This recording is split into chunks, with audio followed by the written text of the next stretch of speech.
Assalamualaikum warahmatullahi wabarakatuh.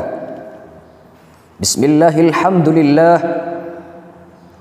wa syukru ala ni'amillah wassalatu wassalamu ala rasulillah wa ala alihi wa sahbihi wa man wala. La hawla wa la quwwata illa billah, amma ba'du. Saudara kaum muslimin, pemirsa rahimakumullah, pesan Nabi kepada semua umatnya, jaga 5 sebelum datang yang 5. Pertama, jaga muda sebelum tuamu. Kedua, jaga kaya sebelum miskinmu. Ketiga, jaga sempat sebelum sempitmu. Jaga sehat sebelum sakitmu. Jaga hidup sebelum matimu. Selagi kau sehat, bekerja yang giat, usia yang muda jangan kau sia-sia.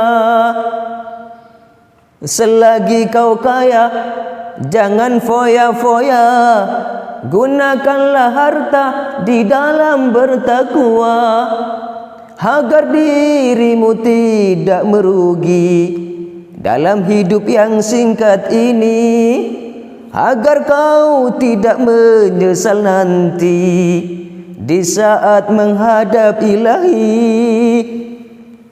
Dari itu marilah kawan semua, jaga 5 sebelum datang yang 5. Demikianlah sebuah lagu yang berjudul 5 ini, diciptakan oleh Bang Haji Roma Irama, bersumber dari sebuah hadis yang diriwayatkan oleh sahabat Abdullah ibnu Abbas, bahwa baginda Rasulullah sallallahu alaihi wasallam bersabda yang berbunyi, qala Rasulullah sallallahu alaihi wasallam, "Ightanim khamsan qabla khamsin, syababaka qabla haramika, wa sihhataka qabla saqamika, wa ghinaka qabla faqrika, wa faraghaka qabla shughlika, wa hayataka qabla mautik." Ightanim khamsan qabla khamsin, manfaatkanlah 5 perkara sebelum datang 5 perkara, demi untuk meraih keselamatan dunia akhirat. Yakni, pertama, syababaka qabla haramika, gunakan masa mudamu sebelum datang masa tuamu. Masa muda adalah masa paling istimewa dalam fase kehidupan manusia. Banyak hal yang bisa dilakukan dan memungkinkan seseorang menghasilkan karya yang bermanfaat bagi dirinya dan orang lain. Dengan dukungan kekuatan fisik, kecemerlangan berfikir, lantang bersuara, dan ketangkasan bertindak, maka Islam sangat menghargai para pemuda yang akan meneruskan estafet perjuangan di masa depan, seperti Rasul yang memberi kepercayaan kepada pemuda Zaid bin Sabit menjadi sekretaris pribadinya, dan mengangkat Utsman bin Zaid bin Harisah yang berusia kurang dari 20 tahun menjadi panglima perang menaklukkan Romawi. Fakta historis sebagaimana direkam Al-Quran, pemuda adalah pelaku dan pembentuk utama peradaban. Misalnya, kisah mempertahankan keteguhan iman para pemuda Ashabul Kahfi pada masa Raja Daqyanus yang bengis dan kejam, hingga nama mereka diabadikan menjadi satu nama surah Al-Quran. Para pemuda muslim juga berkontribusi dalam mempertahankan agama dan kedaulatan negeri Islam, seperti Tariq bin Ziyad yang berusia kurang dari 30 tahun dan menjadi pahlawan penaklukan Spanyol di masa Khalifah Al-Walid bin Abdul Malik dari Bani Umayyah. Nama lain yang fenomenal adalah Muhammad Al-Fatih yang dalam usia 21 mampu menaklukkan Konstantinopel atau Bizantium. Jaga muda sebelum datang tuamu.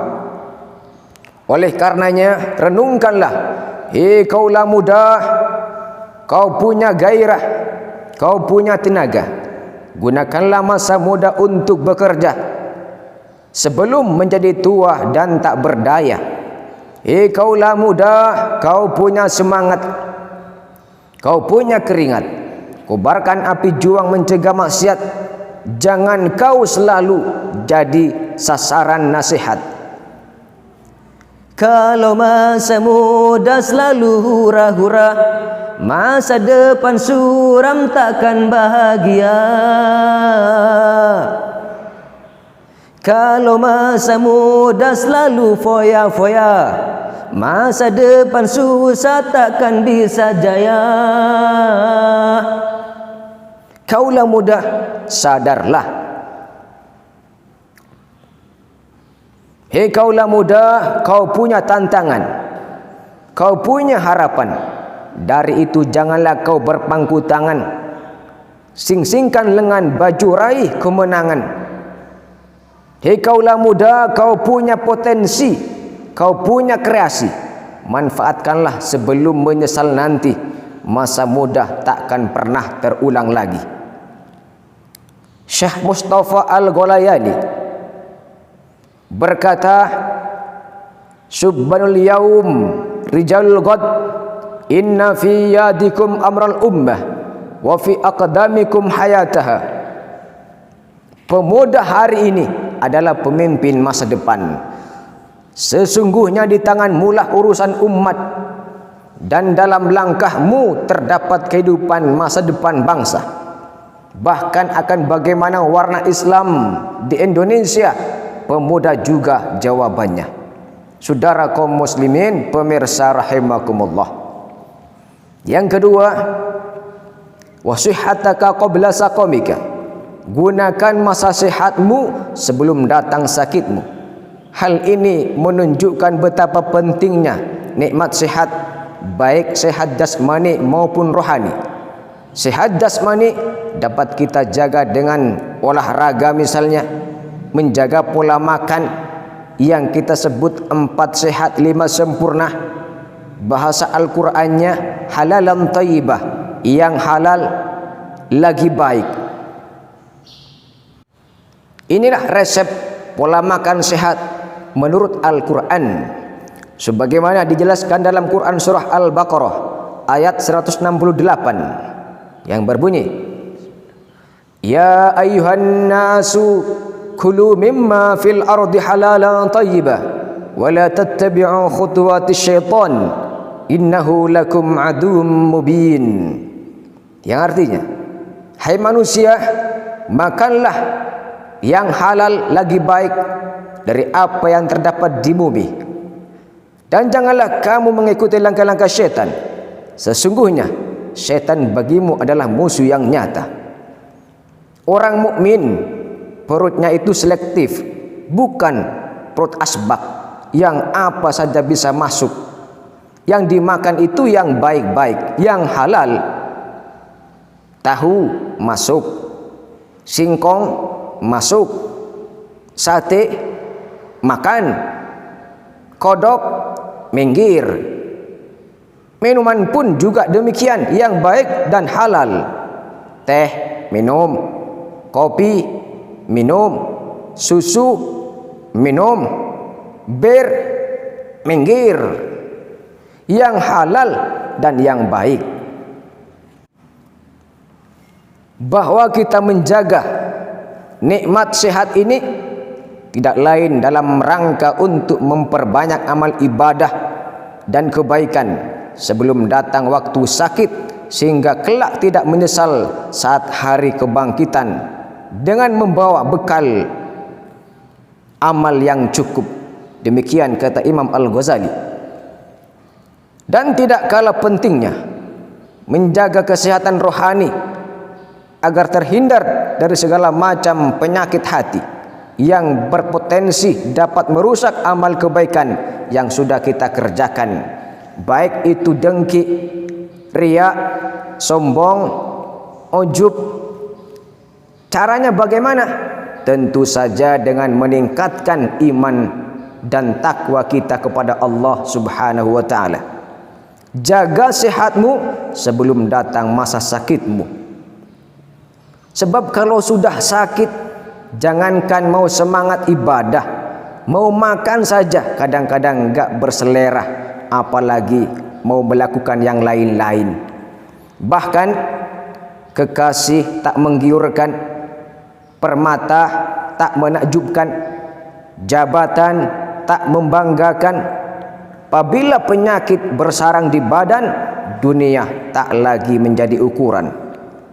Yang manis pahit di lidah, yang indah buruk di mata, yang kaya miskin di dada, yang gagah lemah dirasa. Apabila penyakit bersarang di badan, dunia tak lagi menjadi ukuran. Sebagai ujian, sakit pasti datang pada tiap insan. Zikirkanlah namanya, sabar tawakallah, mohon kesembuhan. Semoga musibah membawa hikmah, menghapuskan dosa. Bahagia, paling bahagia yang sehat walau tak punya. Berharga, paling berharga yang sehat dia terkaya. Peribahasa, hidup dengan nasi dan garam, gairah selera penuh kelezatan. Jagalah sehatmu kawan, syukuri nikmatnya Tuhan. Gunakan sehatmu kawan, juanglah di jalan Tuhan. Betapa tingginya nilai kesehatan, itulah hartamu yang tak terbandingkan. Saudara kaum muslimin, pemirsa rahimakumullah. Yang ketiga, waghinaka qabla faqrika. Gunakan masa kayamu sebelum datang waktu miskinmu. Mumpung ada kelebihan rezeki yang Allah titipkan berupa harta, maka perbanyaklah sedekah sebelum datang penyesalan dan kerugian menjadi fakir di dunia dan akhirat nanti.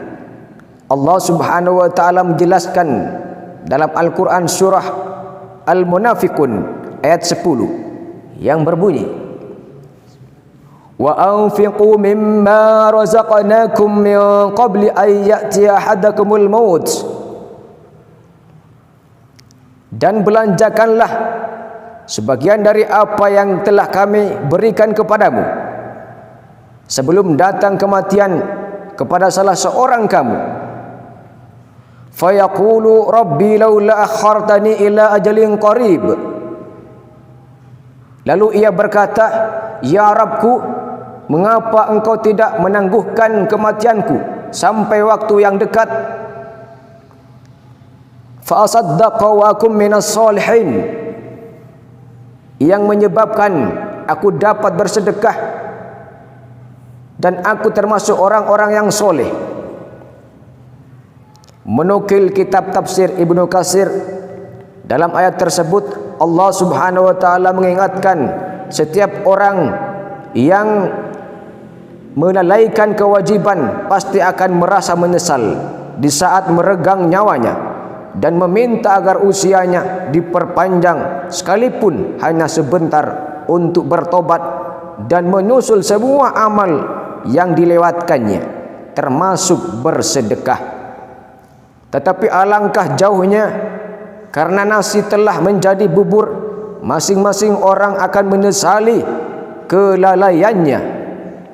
Saudara kaum muslimin, pemirsa rahimakumullah, mengapa Allah dan Rasulullah memerintahkan umatnya untuk bersedekah?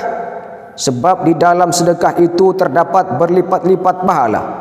Allah memberikan ganjaran dan menyayangi hambanya yang peduli terhadap sesama.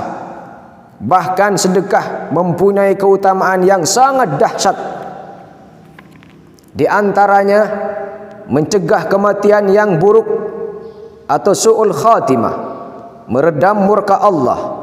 70 pintu keburukan ditutup, didoakan malaikat menolak bala, menambah kemuliaan dan derajat, dan menjaga dari siksa api neraka.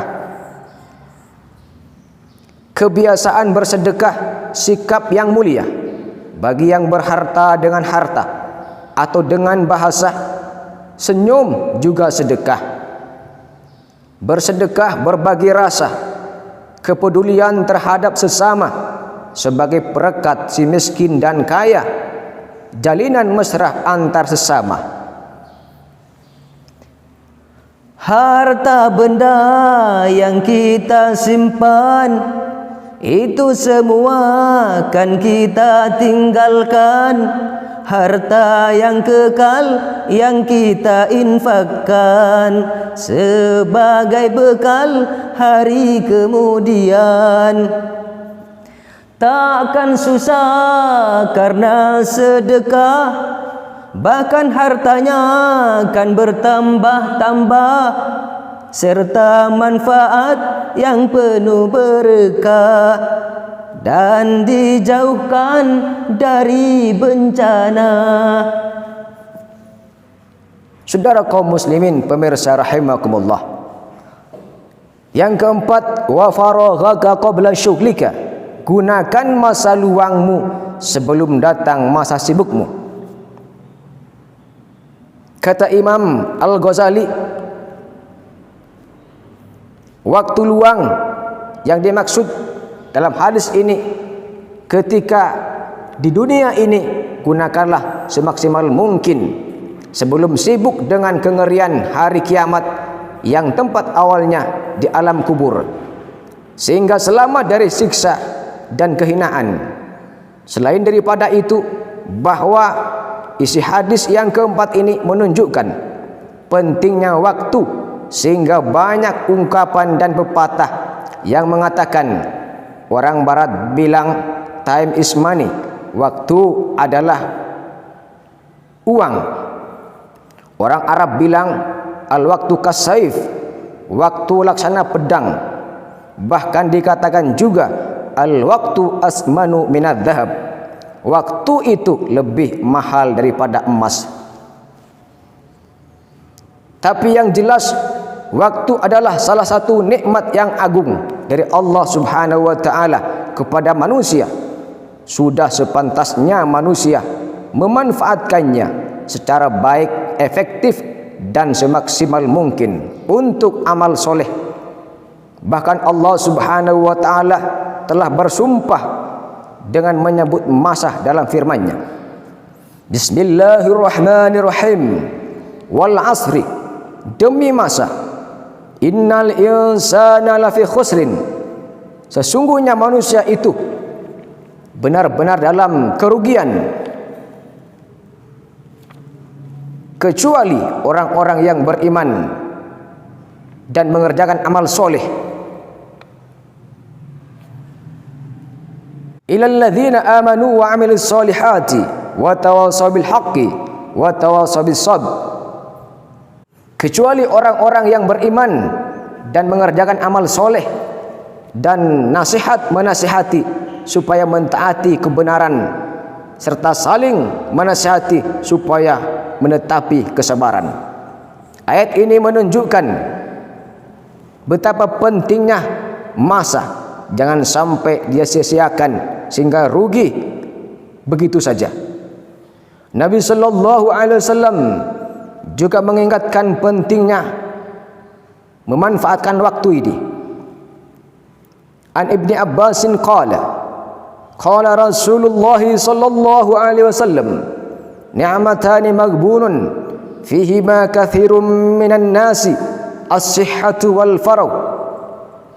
Dari Ibnu Abbas radhiyallahu anhuma, dia berkata bahwa Nabi sallallahu alaihi wasallam bersabda, dua kenikmatan kebanyakan manusia tertipu pada keduanya, yaitu kesehatan dan waktu luang.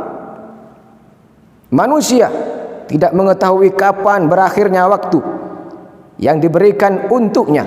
Oleh karenanya Allah Subhanahu wa taala banyak memerintahkan untuk bersegera dan berlomba-lomba dalam ketaatan. Seorang penyair berkata, waktu adalah perkara paling mahal yang perlu engkau perhatikan untuk dijaga, tetapi aku melihatnya paling mudah engkau menyia-nyiakannya. Salah satu contoh kerugian menyia-nyiakan waktu. Hal ini sudah jadi kebiasaan yang kurang bermanfaat, dan ini banyak terjadi pada anak-anak muda sekarang. Apa itu? Nongkrong di warung atau kafe sambil main HP berjam-jam. Ini dilakukan hampir tiap malam.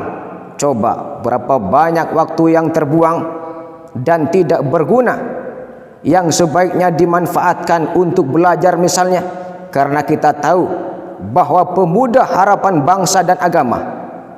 Sekali-kali bolehlah begadang, refreshing, mencari hiburan, asal tahu batasnya.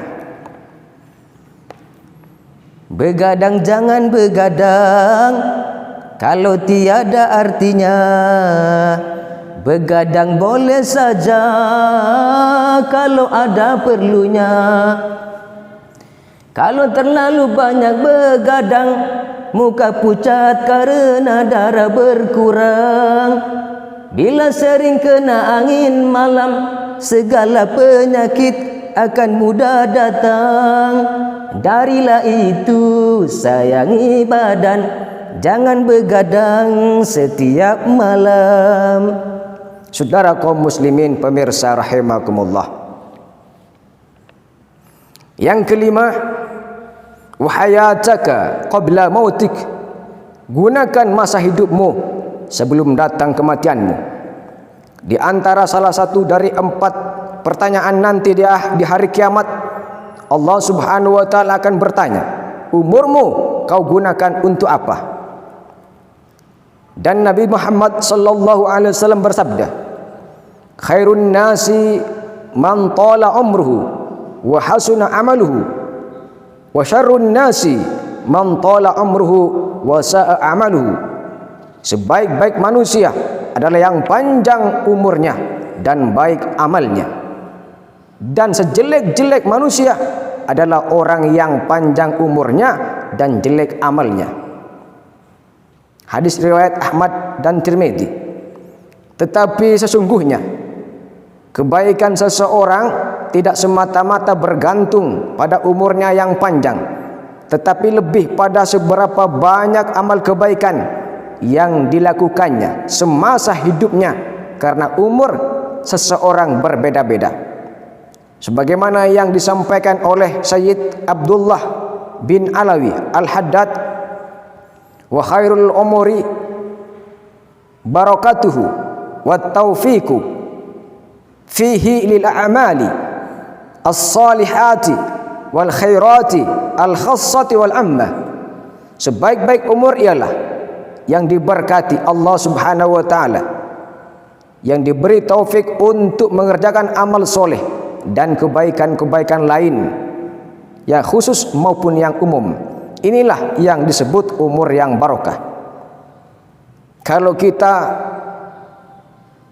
meyakini dan menyadari bahwa tujuan hidup ini adalah hanya untuk beribadah kepada Allah, maka semua aktivitas dalam kehidupan ini, dari bangun tidur sampai tidur lagi, harusnya bernilai ibadah. Tapi yang repot, sebagai muslim tidak tahu apa tujuan hidupnya. Ini ironi dan menyedihkan. Yang difikir cuma dunia dan dunia saja. Berumah megah, bermobil mewah, itu tujuan banyak manusia. Uang berlimpah, pakaian indah, itu tujuan banyak manusia.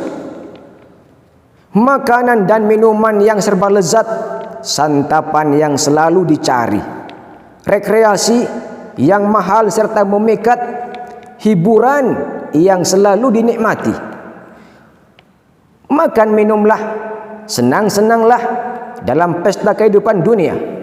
Tapi ingatlah, gunakan fikir bahwa pesta pasti akan berakhir. Dunia hanyalah persinggahan dari sebuah perjalanan panjang. Dunia bukanlah tujuan, namun hanya ladang tempat bertanam. Pesta pasti berakhir. Hal ini sesuai dengan hadis ad-dunya mazra'atul akhirah. Dunia adalah ladang akhirat. Oleh karenanya, mari kita kumpulkan bekal kebaikan sebanyak-banyaknya agar nanti di akhirat dapat memetik buahnya di surganya Allah Subhanahu wa taala. Semoga Allah Subhanahu wa taala memberikan taufik dan inayahnya kepada kita agar dapat melaksanakan amal ibadah dengan istiqomah, terutama menjaga solat 5 waktu, karena solat adalah tiang agama dan amal yang pertama kali akan dihisap nanti pada hari kiamat. Kalau solatnya baik, maka beruntunglah dan berhasil. Tapi kalau solatnya rusak, maka gagal dan merugi. Na'udzubillahi min dzalik. Saudara kaum muslimin pemirsa rahimakumullah, demikianlah yang dapat Al-Fakir sampaikan pada kesempatan kali ini. Semoga apa yang Al-Fakir sampaikan ada manfaatnya. Kalau Al-Fakir menyampaikan terdapat kekeliruan, kesalahan, itu datangnya dari diri Al-Fakir pribadi, maka campakkanlah. Dan apabila yang Al-Fakir sampaikan itu benar, tentu semata-mata datangnya dari Allah Subhanahu wa taala. Mari kita amalkan. Akhirul kalam, wabillahi taufiq wal hidayah, wal afu minkum, wassalamu alaikum warahmatullahi wabarakatuh.